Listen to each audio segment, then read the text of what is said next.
when you transition to a solid roadmap, what all you have to include, and how detailed it should be, and how do you get there? Sure.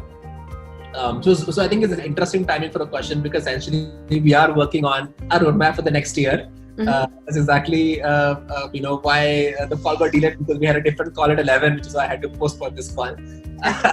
Okay. So essentially, the way we look at a roadmap, right? There essentially are couple of things that come into mind, right? One is how efficient is the product, right? Is your product delivering what you call it out in the market, right? Essentially, it's like these 4 or 5 USPs of the product. Are you able to validate that? Like, are these 4 or 5 USPs even valid, or this is just what you think your product is good at and the market perceives something else, right? How efficient is the product, right? So, for example, a company like Razorpay, right? Our efficiency essentially would be our checkout, our success rate, right? What is a conversion funnel would look like whenever somebody is trying to transact, be it on any other corporate platform like a Swiggy or Zomato, right? And they're partnering with Razorpay. What would be a success rate of these table that as efficiency. Second thing would be experience, right? Would be are you creating good experiences for your customers, or the fact that for every step of the way you're creating a hurdle, right? Experience essentially would be can you go ahead instead of 2 clicks, can essentially something be 1 click, or something it doesn't even be a click, but can you go ahead and even make it happen automatically? An example of this would be when somebody is trying to transact on a mobile app, right? Can we auto read the OTP and enter the OTP and just close the transaction, right? That would call as experience, right? Can you predict the next steps and just deliver to the customer and then give that wow factor? And the third thing would be a differentiation, right? How are you different from the competition? What would be your 2 or 3 key USPs that really nobody can copy, or the fact that they may be able to copy but they might take 6 months, 1 year, 2 years, right? I really don't think any company now has a differentiation that nobody can copy. Is it the fact that how long can you hold the differentiation before you have to move on to the next one, right? So I think you have when you design a roadmap, you have to figure out that what all items you're picking on the efficiency bucket, what all items you're picking on the experience bucket, and what all items you're picking on the differentiation bucket, right?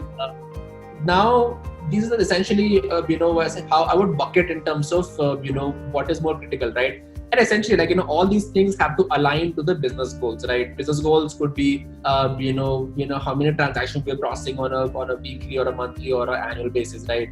What is the volume of transactions we're processing? What is our NPS? What is our success rates, right? So you have to kind of prioritize them, in terms of order of business goals.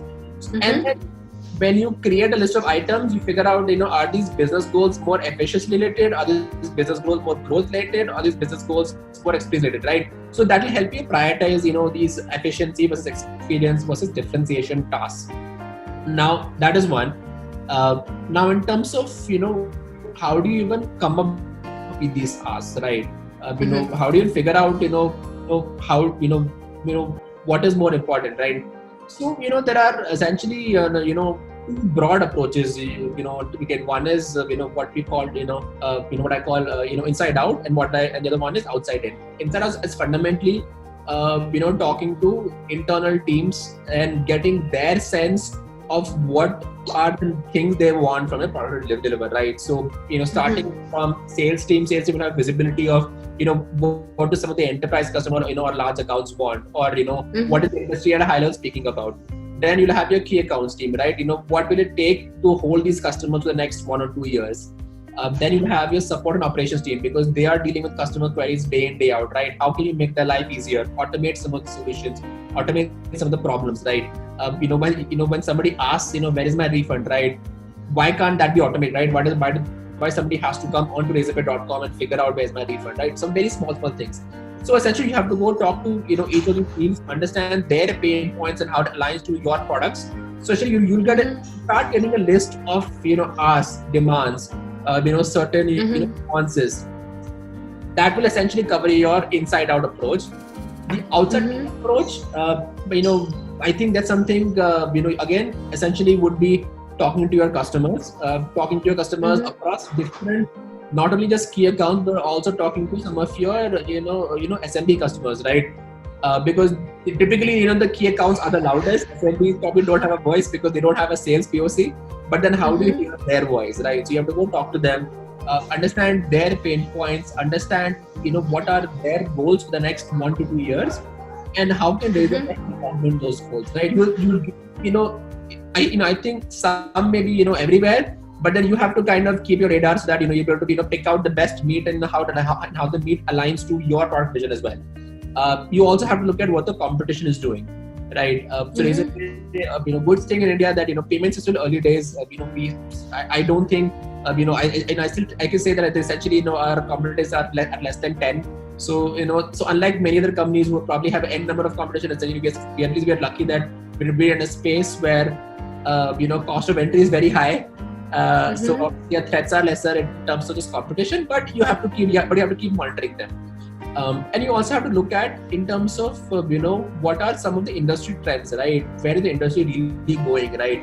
So, the Mhm. fact that, you have more number of mobile users coming up, which means that when you create a roadmap, the roadmap, essentially the mobile has to be center of the roadmap, right? Lesser and lesser people are paying on a desktop or a website, right? More and more people are paying on a mobile app or even on mobile web, right? So your roadmap has to align with Mhm. these trends. Mhm. UPI Mhm. is, grown, tremendously, in the last couple of years, right? So your roadmap has to align with, how the UPI growth journey is, right?